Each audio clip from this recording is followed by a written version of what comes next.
Hi, everyone. Thank you so much for joining us, and welcome to Talks at Google. My name is Scott Provenzano, and I am so excited to be moderating our talk today with Laura and Vanessa Marano.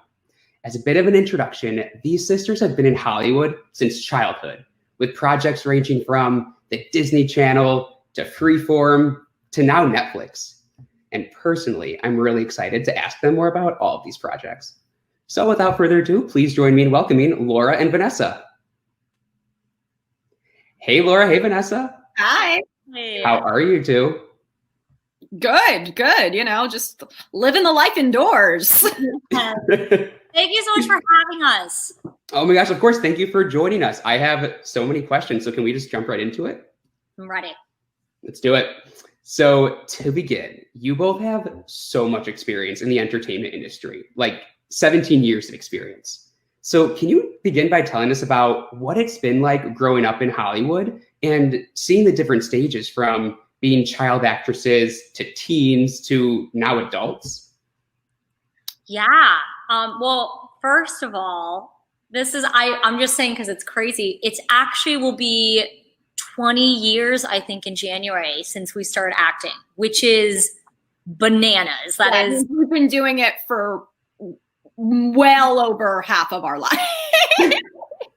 I was gonna say, it's like you started when you were born then, if it was 20 years ago. No, I was 8 and Laura was 5 when we started professionally. And I think that transition too is like, you know, you're a kid, and especially when you're that young, it's all about fun, right? Like, and we were lucky that our parents never put pressure on us. And it really was like, I didn't get the concept that the audition wasn't the job, because I was so young, right? Like I didn't think that there was like a next step after that until eventually there started being a next step after that if I booked something.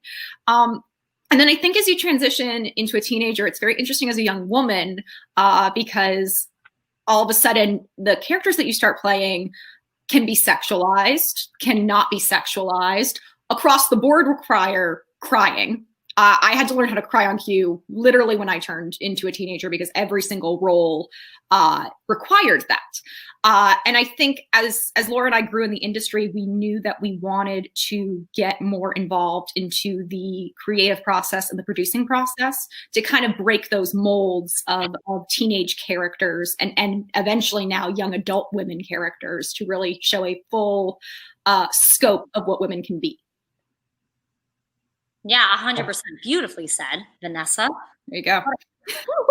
Yeah, 100%. And I think the only other thing I wanted to add is something that's also kind of interesting when you grow up in the business is when you do get into that teenage years for a lot of reasons, some of that Vanessa already mentioned, but also with schooling. You know, for Vanessa and I, for most teenage girls and maybe some teenage boys as well, there's a level if you aren't able to work adult hours, meaning if you haven't graduated early, then it's really, really tough to find a job. Vanessa and I both kind of had different paths when it came to that. Vanessa, you know, was homeschooled and then also graduated early, like actually way earlier than other people. She's pretty ridiculously smart. And then I didn't really have anything to do with that. Definitely found a shady loophole and able to do that. College, so it's all fine. It balanced out. For me, though, I was really lucky because I got Austin and Ally right around that time when I was 15. I had already lost out on a few jobs because I wasn't able to work adult hours like as an 18-year-old. But Austin and Ally was this amazing opportunity for so many reasons, but also allowing me to continue to do my school. So I was able to do all of high school up until I was 18. And I was so incredibly thankful for that because I know a lot of actors and actresses aren't able to get that opportunity for job reasons. You know, that's so interesting. I never knew that you could not maybe take a job because you're not a certain age for those working hour reasons. So I think that's really interesting for people who aren't in Hollywood to know about. Mm-hmm. Yeah. It has to do with just, you know, for us, Vanessa and I, who are now kind of transitioning into producing as well, you know, you do understand it from a production level. It's easier when you have actors that can work as many hours as you want them to work. We But have things called child labor laws, which is to protect children, and they're important and they're good. There are, like I said, a lot of loopholes, whether you're getting emancipated or if you have your high school diploma that allow you to work adult hours. And it is really crazy because when you are working adult hours and going to school simultaneously, it's a lot. But I wouldn't have traded what I did for anything in the world. I think it gave me a really unique, unorthodox educational experience, but one that I'm proud of. I love that. And overall, those years then of working through that, what have been each of your favorite projects to work on? Wow. I don't know if there's just one favorite one. Obviously, Switched at Birth. It just holds such a special place in my heart. Because it was my show. It was the first time I got to be like a leading character on a successful TV show, and also the people on it were just so amazing. I love that cast and crew so much. I made lifelong friends. But another project that really sticks out in my mind that I absolutely adored working on was something called The Brooke Ellison Story, which was Christopher Reeve's last project. He directed it. And I got a chance to play a quadriplegic with the same injury as Chris. And he really walked me through the process of getting injured and going to rehab. And it was just an absolutely incredible experience. And it was a project that was really about, a story that needed to be told. And I think that informed the stories that I know we're all attracted to as producers within my family. I got very involved with the Christopher and Dana Reeve project because of that project. And when we did Saving Zoe, another favorite project, because we actually got to produce that one and create it from the ground up, we knew we wanted there to be a charitable component, as well as like a human component and an impact for society, which is why we teamed up with Equality Now. Yeah, I agree with Vanessa. It's so hard to pick a favorite project. It's like all of these projects have made up the little organ that I call my heart. No, but all these projects have made up me of who I am today as both a human being and as an actress as well. So obviously Austin Alley means the absolute world to me. Much like Vanessa, it was the first time I was a lead character. And it was truly such an amazing experience for a multitude of reasons. The platform, the cast, the crew, the fan base, the content, like everything kind of connected to that show just makes me so incredibly happy. Even thinking about it right now. Saving Zoe, of course, as well, for a lot of different reasons, or rather it's a very different project. It was something that was a first for me and for Vanessa as well. It's our first kind of producing a job, producing opportunity. And that was so incredible, so hard, so challenging, so a lot of things, but so incredible to be part of creating that creative vision. I will always just cry internally in the best way possible thinking of that project. But I guess one more project to say, there's so many, it's really hard to pick, but I think one that was vital to me in a lot of ways, even of who I am and what I think you can do as an actress and what you can do just as like a female industry as well, is work on the Sarah Silverman program. I worked on that when I was in 4th grade. And not only was it so much fun and something that my friends really couldn't watch in 4th grade, I could barely watch, but seeing Sarah just in this like amazing, like badass position of, she was lead actress, but she was like producer, she was like calling the shots, she was like a part of every moment and creating that creative vision. And she was just also the epitome of loveliness. Like everyone loved her. Everyone was wanting to work as hard as we possibly can and help create that vision that she wanted to have and create. So that was a really incredible project to be a part of. And that project came up again because of sisters in the industry, because I was working on called The Comeback with Laura Silverman, Sarah's sister, and they were looking for a young Sarah on the Sarah Silverman program. And Laura Silverman had met Laura, my sister Laura, and absolutely loved her, and they like connected right away. And she was like, "Oh, you kind of remind me of my older sister. Let's make this happen." The best. Yeah. That is so cool. And it actually touches on one of my questions I was going to ask you of what's it like having a sibling in Hollywood? Because to me, that seems pretty rare, but I guess in your experience, maybe it's not that rare. I think it's awesome. I mean, I think for us, obviously there's a lot of things involving when you have a sibling in Hollywood, but the most important thing, the thing that stands out is there's only one person in the world who truly understands my experience as an actress and my experience as being in my family, and that's Vanessa. We like just could call each other if we were like, oh my God, had the weirdest audition happen, or had a really weird day at work, or had the best day at work. You know, any of these things, we just completely could relate to each other. And it still is one of my favorite things that I have in this business. I completely agree. I don't know what I would actually do if Laura wasn't in this industry with me, because it is such a crazy industry, and it's really awesome to have like a teammate. And it also, you know, it can kind of be a vapid industry. And so it's really great for it to be not just about you, right? For you to enjoy your sibling's success, to have your sibling root you on and enjoy your success. When you fail, you know that there's someone there for you. When they fail, you can be there for them, but ultimately you're connected by the fact that like, okay, we're going to fail and we're going to pick each other back up again. It's not just about me. Yeah. And you have somebody who genuinely understands you to the core. That's amazing. Yeah. Mm-hmm.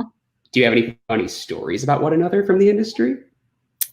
Oh, funny stories. I'm sure there's a ton. Vanessa would sometimes come on Austin Alley because I was in a weird stage, right? I was 15, 16. So I'm an older teen, but I am, you know, under 18. I'm still a minor. I would need someone on set with me, or I'd like to have someone on set with me. And so if my parents couldn't make it, Vanessa would sometimes come, which was kind of bananas because Vanessa had her own show that she was working on, but it somehow would sometimes work out. And it would be me and the stage parents. And there's just some amazing moments. I just remember Vanessa being there and just like being awesome. Yeah. And I mean, like, again, that stage mom thing that we both had to do for each other, like that just happened when we did promotion for This Is the Year, right? We're in COVID time. You're doing your own hair and makeup, trying to do everything safe. And since Laura and I were like quarantined together at this point, we weren't for a while, but we finally moved into that direction.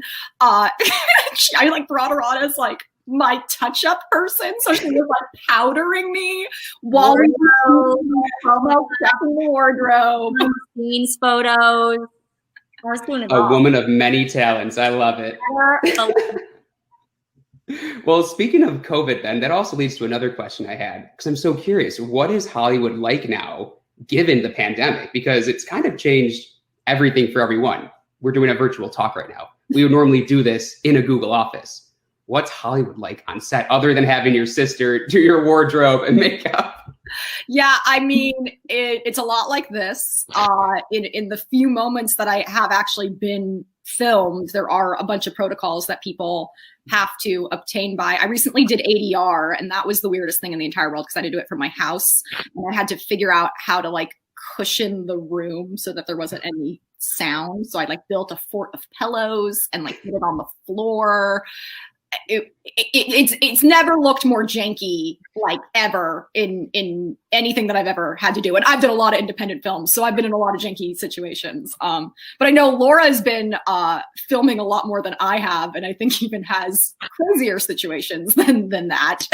Yeah, I mean, in some capacities, both Vanessa and I haven't, you know, a lot of people are getting back to work right now. And so Vanessa and I haven't totally experienced what that is like. I know a bunch of friends who are experiencing right now, same as so does Vanessa.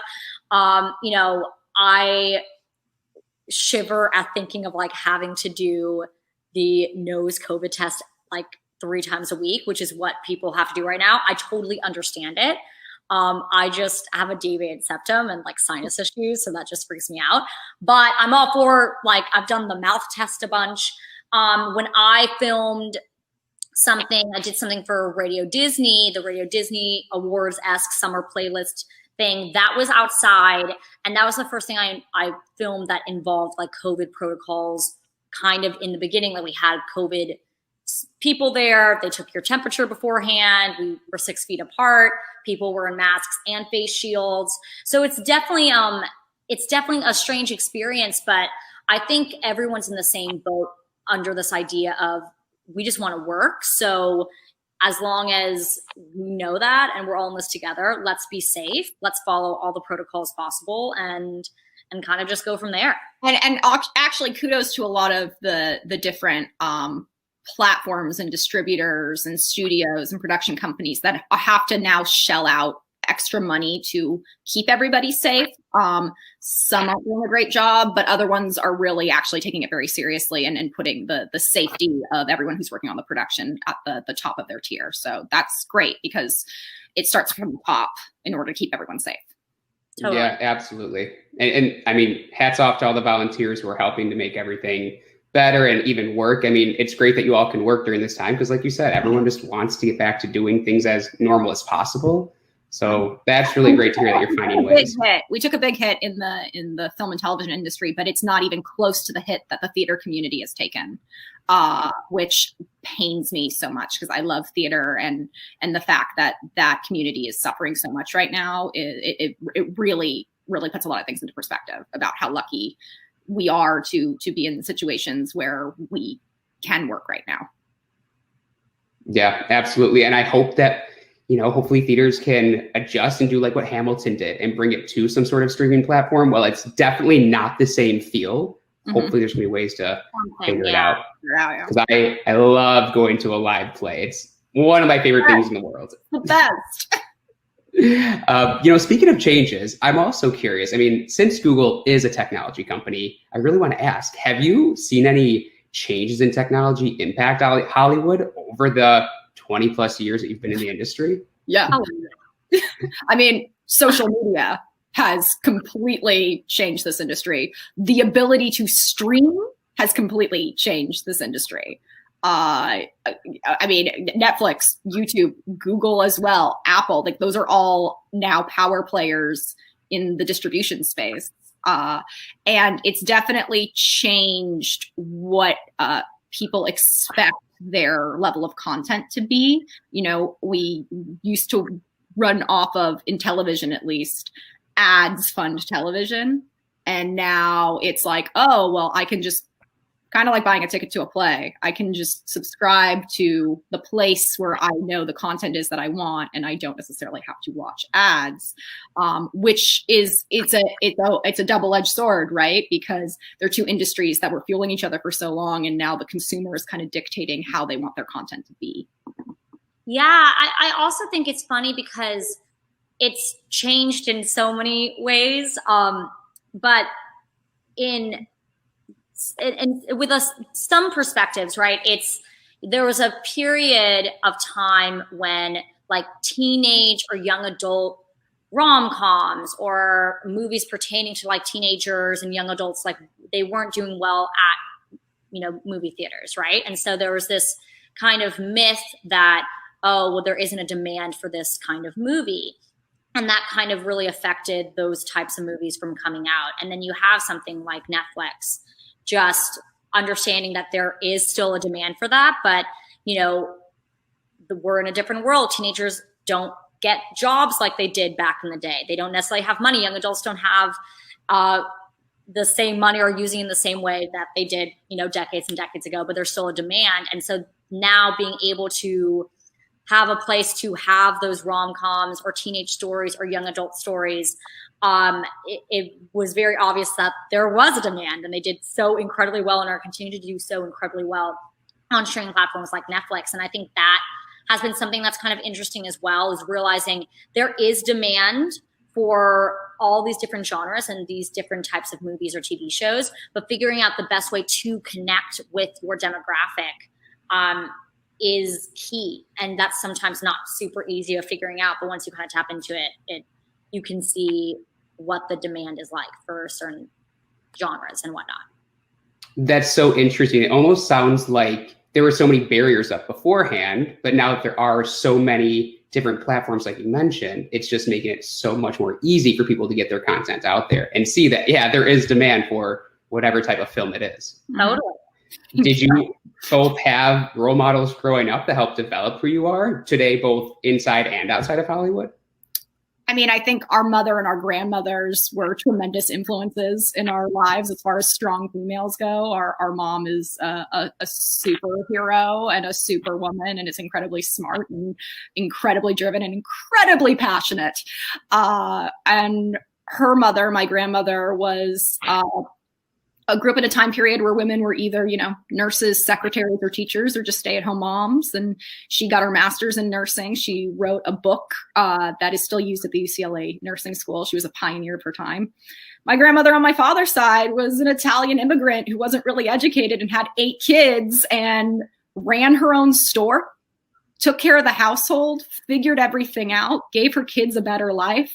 Also an incredibly strong, powerful female for her time period. So Laura and I had a tremendous amount of people within our own family to look up to, which I'm so grateful for.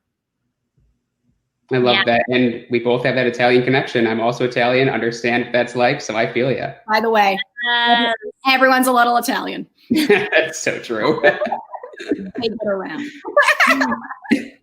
And then what's it been like since, okay, you have these role models when you're growing up, but now as you two have gotten older, there's absolutely children, youth, a bunch of people who look up to you as role models. What's that switch like? And you kind of touched on this a little bit talking about your work, but would love to hear, being the actual role model now, what's that feel like?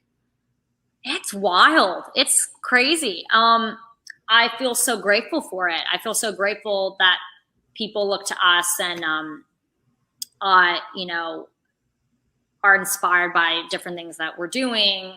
I also feel like intimidated by it. I'm like, oh man, that's a lot of pressure sometimes. That's a lot to kind of take in. But I, at the end of the day, feel the best thing that I can do is, as cheesy as it sounds, be myself, be my absolute genuine, authentic self. And hopefully inspire people to be their genuine, authentic selves as well.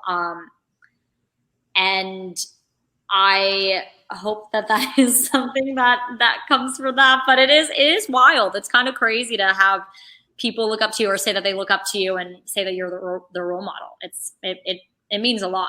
Yeah. And I think, one of the things too that I think is important is, as much good as you do as a role model and as purposefully as you try to be the best version of yourself, is still know that you got a ton of flaws. I mean, we're flawed people, and role models are flawed, and that's okay.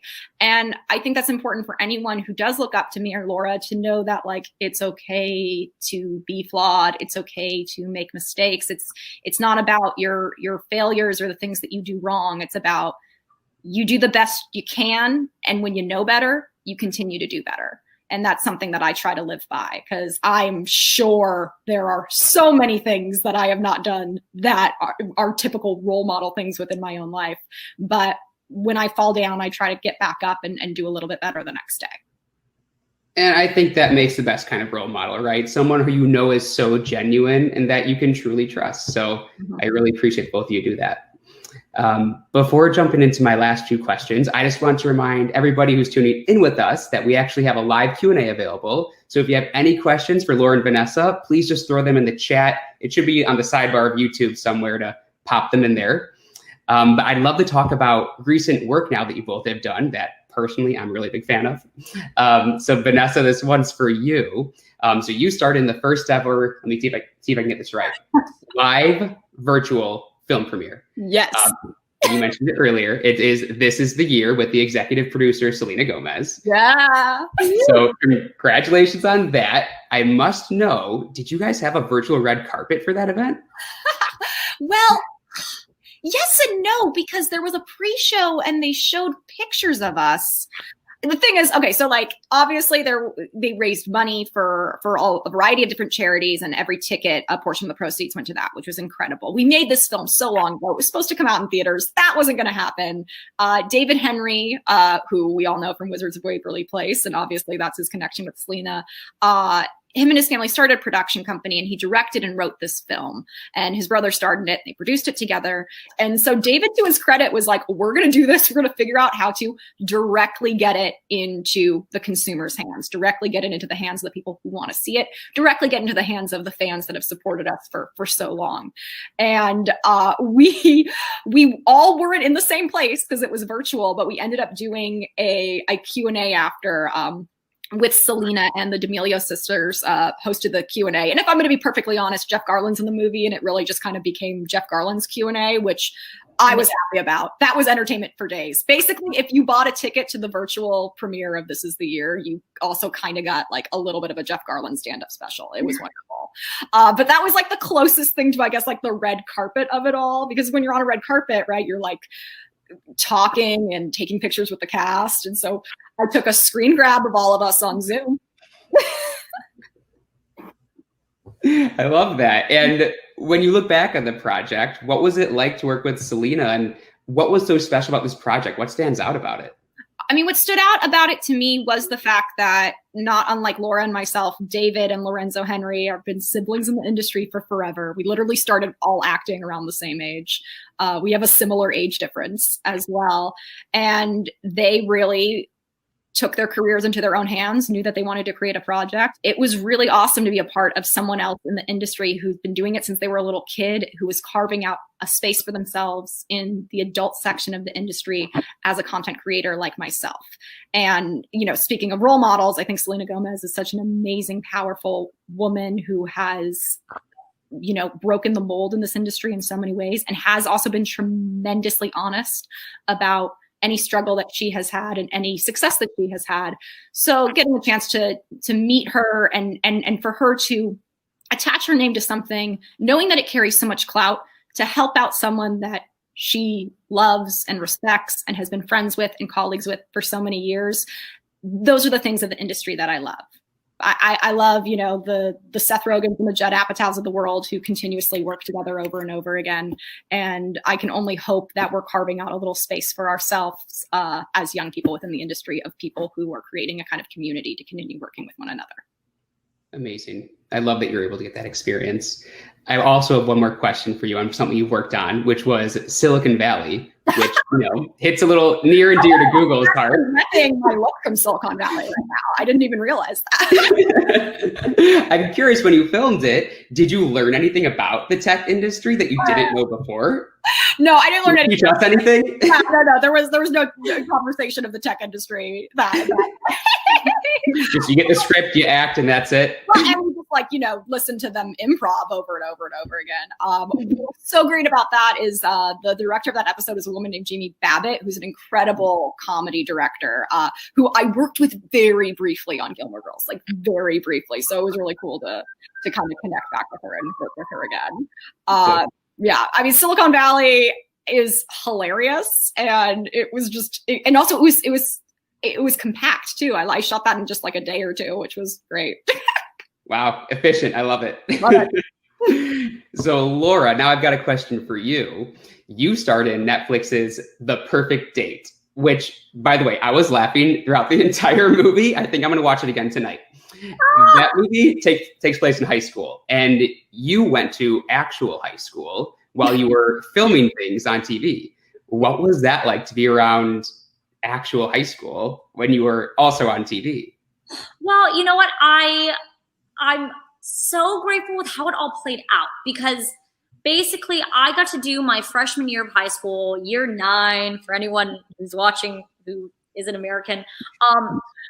And I wasn't on Austin Alley yet. I obviously had been acting before, but it wasn't like people knew exactly what I was in. You know, I could go into school and I was just like, it's me, Laura. And I got to know everyone as just kind of a quote unquote, like, regular non-actor, singer person, and made friends and got close to teachers. Sorry, there's a siren like so close. So I don't know if you guys can hear it, but it's so loud right now.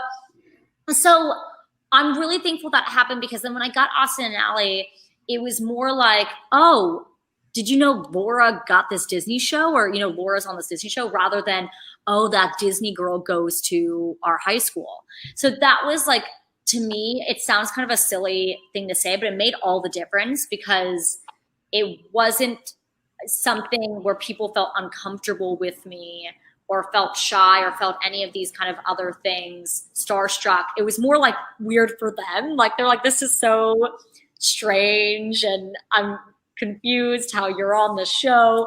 One time I remember I was going up to the attendance office, who I loved the attendance officer. I can't remember what you would call it. The attendance officer? What? The attendant, it sounds like a really authoritative figure. I know, it makes it sound more intense. And this football player was up there and he was like, you're on Austin Alley, right? And I was like, yes. He's like, oh, my little sister loves that show. And I'm like, oh, that's so sweet. And, how old is she? And he's like, oh, she's 1. And I was like, oh, so your little sister loves the show. Sure, you 10th grade football player. So I had all those experiences were kind of the best to me and made me super happy. I missed a lot of school because I was doing Austin Alley, but it always worked out where I was absent quite a lot during the first semester. I was still doing my work, but I wasn't actually at school. And then second semester, I was always in school. So that was, again, kind of a best case scenario for me. It was awesome. And speaking of the perfect date in the high school experience, you were literally going through that high school experience the first time that you worked with Noah Centineo on Austin. Yes, exactly. Because Noah Centineo was on Austin Alley. And so we would actually, when he was on those episodes, we would do school together. One of my favorite memories that I brought up to Noah when we were doing the perfect date that he didn't remember. So I don't know what that says about him. I think it actually just makes him that much better and a better human being. Was my birthday was during one of the shows he was working on. And he found out like the day before he was there that my birthday was the next day. And so he and his mom, I also feel like this is very much his mom as well. It was definitely his mom. A human. Got me a necklace from Macy's like the next day. It was so sweet. And then I brought it up to Noah on the perfect date. And he's like, we did? I don't remember that at all. I'm like, wow. That is so sweet. It probably was his mom, but I also bet he had some say in it as well. Totally. I think he said, Mom, it's her birthday. We should get her something. And his mom was like, I'll take care of it. Laura, I also love that you mentioned it. It was more of Laura first and then acting. It wasn't like the Disney girl Laura, Exactly. And I don't think that happens all the time. So it was just a circumstance I was really lucky and grateful that it happened. Yeah. Well, we've known each other for about 40 minutes now, and you are Laura to me first. Just know that. Last question I have for just you, which is, I read in an article that you sometimes still use a flip phone to detach from the endless scrolling of smartphones. Is that true? And do you still do it? I do. Vanessa, how do you feel about it? I could spend 40 minutes ranting about this. So like no one in my family or anyone on my team appreciates it the way that everyone else in my life does. Well, because it works out for Laura, right? Like Laura actually does get to disconnect. Like it actually accomplishes the goal that she wants, therefore making it harder for anyone who's trying to connect with her. You're just like T9 texting over here and they're trying to get you to ask. Yeah, I mean, honestly, I can T9 text like no one's business. I am so fast at it. It's crazy. But my phone, the storage fills up super quickly. So what? A flip phone? The storage fills up super quickly? That's crazy. Mind blowing. So when people text me, I will sometimes not get it for like weeks. Therefore making it harder for everyone else. I understand. My last main question is for the both of you, and it's probably something that's a little weird and you probably don't get it often, but I am just so curious. I saw that you were both credited on IMDb with additional voices in Finding Nemo. Who were you? Were you like the little school of fish? We were, and we were the turtles. No. And the turtles, yeah. Squirt? Yeah, so there's a bunch of turtles that jump on top of Marlin, and they like are all talking at the same time. And then there's like a little school of fish that comes by. So we were what you call extras in that movie. Yes. I want to clarify, it's important because when we first did it, a bunch of our friends were very confused. They're like, wait, are you the one that said it's a butt? And like, we're like, no, we were essentially extras, but in animated movies, extras are, I guess, your voice, right? You can't. And it was us and a group of kids, one of whom is Daryl Sabara from Contents, who I worked with, I feel like 4 times after that experience. We worked together on a pilot. We worked together on The Closer. We worked together on, a show called Misguided that got canceled. And we ended up actually taking classes with my mom at her theater. So yay, Finding Mo for that. Such a cool experience. Like it was, it's one of my favorite Pixar movies. So it's like really weird that, yes, it's so good. So it's really cool that we were in it. I mean, I like that we knew about it because we were little kids at that time too. So like, we knew that there was a Pixar movie coming out about a fish. That's all we did. Literally, we were in the know. I love that. I mean, such an amazing Pixar movie. I still watch that one to this day. And also Finding Dory, I think they did an incredible job at, just saying. I haven't seen Finding Dory yet, but I know everyone loves it. I know I will love it. I don't know I didn't see like the third Toy Story until like 3 years after, and it was everything I needed to be in more. I was sobbing on a plane. I cried in that one too. It was very, very sad. It's crazy. Before jumping into the live questions from the audience, do you two want to share any upcoming projects? Yeah, I mean, we're in heavy development on some things that we are producing right now that we unfortunately can't announce because this will be a great opportunity to do so. And YouTube as well. Yes, Google. Yes, we put our closed captioning version of it up on YouTube for all the deaf people who and hard of hearing community who need closed captions. So that was really awesome that feature was available because having worked on Switched at Birth, I know how important it is to have accessibility, especially when we're talking about such important content. 100%. So we're working on that right now. That should be out soon.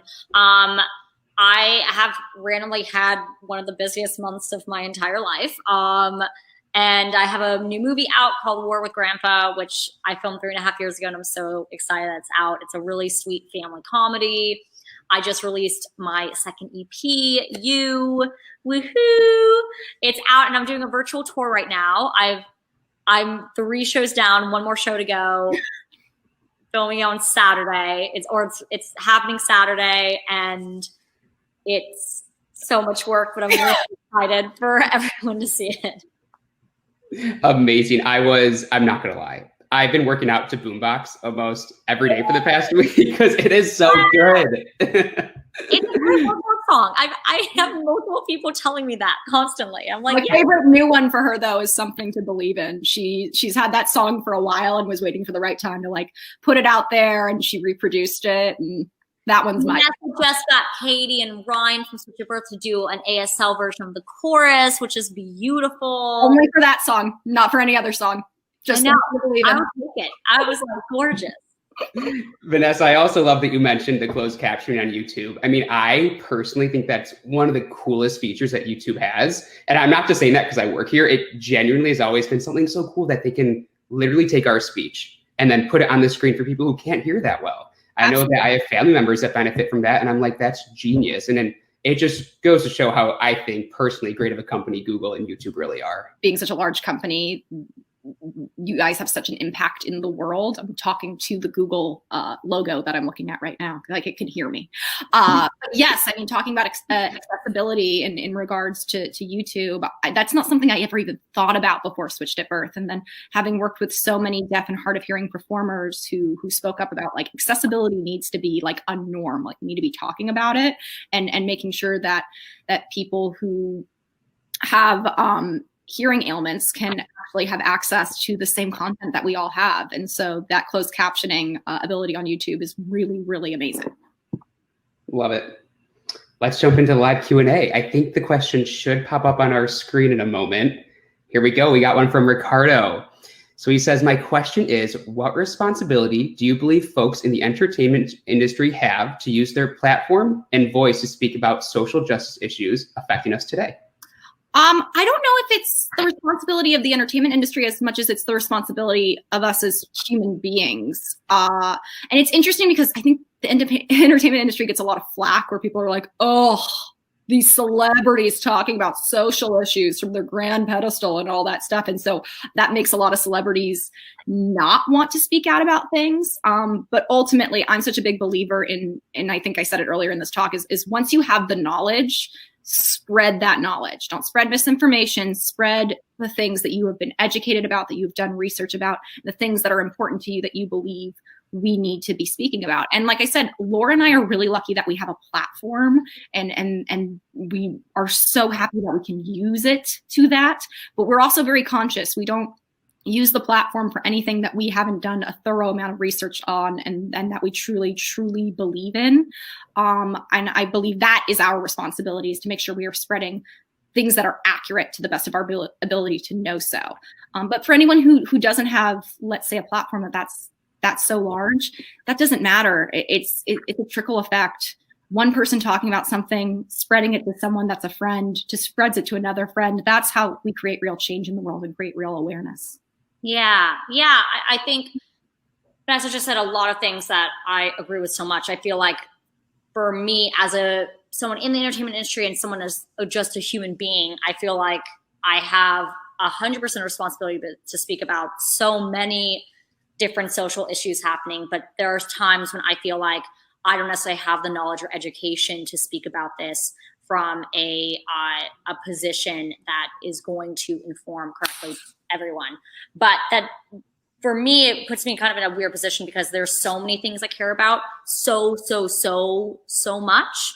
There's so many human rights issue and social issues, especially now that I feel like I've become more aware of, that I'm really passionate about. But I'm always very choosy about making sure I have the amount of information that I can give to teach people who follow me or who come across my account.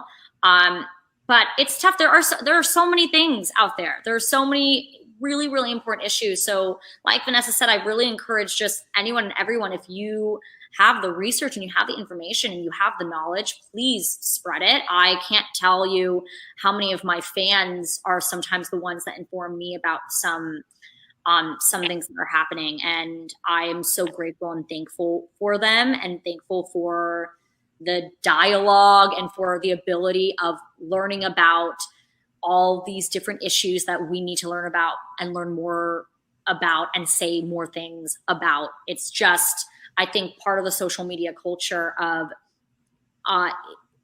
really there's this sense of like global justice across the landscape of social media from a global standpoint, that I think is a really beautiful thing to come from social media. And I think it's just, for me, a matter of making sure I'm as informed as possible and giving the facts and giving the information as much as I possibly can. Because, by the way, just because you have a platform doesn't mean people are going to listen to you. But you don't say things because you're expecting people to listen to you. You say things because it's the right thing to do. Totally. Absolutely. So wise of you both. Just speak up, and I love it. Yeah, I wish I knew more things, to be honest. I'm still going to school. I will graduate when I'm like 37, but I love being able to go to school and just to learn more, because I think as human beings, we should just be constantly challenging ourselves and learning and having these discussions. Absolutely. There's always more to learn. All right. We have another question from the audience. We have one from Maya. As actors gain more success, they generally can be more selective in their career choices. Has that been your experience? What goes into your decisions to sign onto or avoid certain projects? This is an interesting question, because there are so many factors at play with career decisions, right? There's advice from your agent, advice from your managers, things that you connect to, where you are financially in your life that would maybe make you consider a job that you wouldn't necessarily be considering. But also the biggest factor is, does the industry want to hire you? And this is a very fickle industry that goes in and out of that. I think for Laura and myself, and I don't want to speak too much for Laura, but I think she agrees with me in this sense too, is obviously you have to like the project. But there are so many projects that I've done that I think people would have belittled and told me not to do because I was at a certain point. And oftentimes those projects have led to grander opportunities. and have led to also more knowledge and education and sometimes life-changing experiences and making connections with people who I work with later down the line. I don't think you ever know where something's going to take you. So I urge people when they are, thinking about being selective about things is really, weighing the pros and cons of what you are going to get out of something. And if the answer is like, I wouldn't do this because I'm above this, that's wrong. Do it then, because something will come out of that later on that you don't even realize is a wonderful opportunity. Yeah, it's complicated. It's a really complicated question because, like Vanessa said, there's a lot of factors that go into it. It depends. It depends the project, I guess, because sometimes I am, and it depends where I'm at in my career. And I say that talking about it as more cyclical rather than like exponential, if that makes sense. I'm not sure if that was totally. No, because private, but I think people think of entertainment careers as something like this, right? Or maybe this or peaking or whatever, but it's really kind of not. It's obviously you are maybe growing a little bit, but there's a lot of cycles that come with it. There's a lot of cyclical action, if I may, of all of us in the entertainment industry, maybe at different levels, but go through highs and lows, like on a constant basis. Literally, like could be like every year, could be every 2 years, every 3 years, every 6 months. It depends. Like you can be at an amazing high, both financially and creatively, at one point, and then a really low on like the next year creatively and financially. And then again, high, like it goes in so many different kind of ways. So when I'm picking projects, that's obviously always kind of in my foreground of thinking, or actually my background of thinking, right? I find that I can be quite selective on certain things. But I really do always look at, okay, what did I just do? What did I just do in acting? What did I just do? Not even in acting. What am I looking for right now in this time of my life? And so if that means I'm going for a project that is like lighter and more family drawn, then I'm all for that. If that means going for something that's like a little bit darker, then I'm going for that. If it's like going for something that's a little sassier, The Perfect Date, I really look at with such love because it was this film that can kind of be for the whole family, but it was a little more PG-13 rom-com that I grew up with and absolutely like loved watching as a teenager. So I think it is so dependent on so many factors in the moment when I'm thinking about different projects. But it also depends if I'm like, oh, I really just want to focus on music right now. So there's a lot of different things that go into it for sure. Oh, yeah. And it sounds like it all goes back to just the education piece you were talking about earlier. Where do I want to grow? Where do I want to learn more? Totally. Very similar. Mm-hmm. And then you could be like, all right, I'm ready to go after that opportunity. And then they could be like, never mind, we're not hiring you. True. All right. I think we have another question from the audience. This one is from Stoyan. When you were younger, did you ever consider not going into acting? Was there ever a different path you considered? I never didn't consider going into acting. I always knew I wanted to do more than just acting, but from the time I was 6, I knew I wanted to do this. And again, you're 6, so you don't really like understand that you're making a career decision. I just knew I wanted to act. And that was always something for me. But I when I was in elementary school, I was like, I'll probably just do it till I'm 18 and then go to law school. And then maybe be a fashion designer. And that was my elementary school days of thinking of that. But as I got older, I realized in that world of like, okay, I don't just want to be a performer, but I love this industry. I knew I wanted to get into writing. I want to get into directing. And the first step to that was for us to actually get a project that we produced off the ground. Yeah, I think there are, like Vanessa, and I think it's not very different from most kids. There's a level where you want to do everything. And by the way, hairdresser is always one of the things. I'm not sure why, but when you're 7, you're like, I want to be lawyer, president, doctor, and a hairdresser. It always is. But I think there were moments where I was kind of confused and not sure 100% what I wanted to, because I had so many interests. I loved music so much, and I loved acting so much. I couldn't imagine my life without acting, but I, was heavily considered going to a 4-year college, which I knew was really, which by the way, you are doing. Yeah, like I'm doing it over like a 12-year period. But I was heavily considered like going to a college where, I'm very lucky the college I go to works with me and works with a lot of different people. But I was considering going to colleges that I don't think would have. And I knew that was going to drastically affect my acting career and my music career. That was just kind of beginning when I was making that decision. So, I think when I was in middle school, I had kind of different thoughts of what else did I want to do. Sometimes people ask me if I wasn't an actress or a singer, what would I do? And I always say teacher. Like that was something that I was super interested in. But I just truly had so many moments when I imagined acting and music and entertainment in general just not in my life. And I felt so sad by that. And maybe that's because I hate change. Maybe that's because of a lot of reasons. But it was just something that I couldn't imagine my life without. And it brought me so much sadness thinking of my life without it. So I guess it's hard to 100% say like yes or no. There's so many kind of different thoughts growing up with it. But I think overall acting was always kind of a part of the situation with me. And I knew that very much when I was like in middle school into high school. I mean, personally, I'm really glad you both are within the entertainment realm because I get entertainment out of it. So thank you both for being there. I'm glad you did not take the other paths. Funny you mentioned hairstyling. My mom is actually a hairstylist. So I guess she pursued that 7-year-old dream. It's just, there's something about you're in a salon when you're like young and you're like, this is the coolest job ever. I don't know. And it is. It's a really cool job. A lot of very special people to be our hairstylists. Well, I did my father's hair more than once. I was a small child, and he let me. I think we have time for one more question. This one is from Lauren, and she's asking, what are each of your dream roles? That's so hard.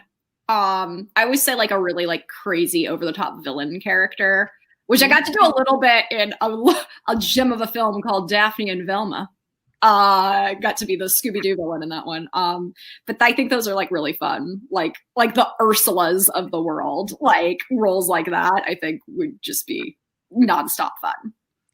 I feel like we're kind of working on my dream role right now for one of the projects that we have in development that is not going to be ready for like years. But I just love musicals, so I'm always looking for like a musical to do. That's a hint. I guess I'm not going to give away what we're working on. But I wish I was better at accents because I would love to be English. Just like some sort of English period piece. But I'm going to be honest, I'm terrible at accents, so I don't even know if I would pursue that because what are you talking about, Laura? You could do an English accent right now and show everyone how great you are at it. Don't do this for me. Don't do this. We both know the truth. Vanessa's great at accents. So maybe she'll get that and I'll live vicariously through her. I might be great at accents, but I can't carry a tune. So she got that one. Someday when we're all back in the office, we'll definitely have you at Google and we'll have you do some accents for us all. How's that? We'll give you some time to prepare. Wonderful. You opened this door. You said it. Hey, I'm going to hold you to it. Well, Laura, Vanessa, you both have been so great. Thank you so much for spending the time with us today. Thank you, sir. And of course. And I also want to thank our audience who's tuning in with us on YouTube. We really appreciate you all being with us. And also to the Toxic Google team for facilitating this event, putting on all the behind the scene work. It means a lot. And we really hope that everybody got something out of it. So again, Laura and Vanessa, thank you from both myself and Google. We wish you all the best in everything that you do. Thank you everyone who watched, and thank you Google for having us. Thank you. Bye.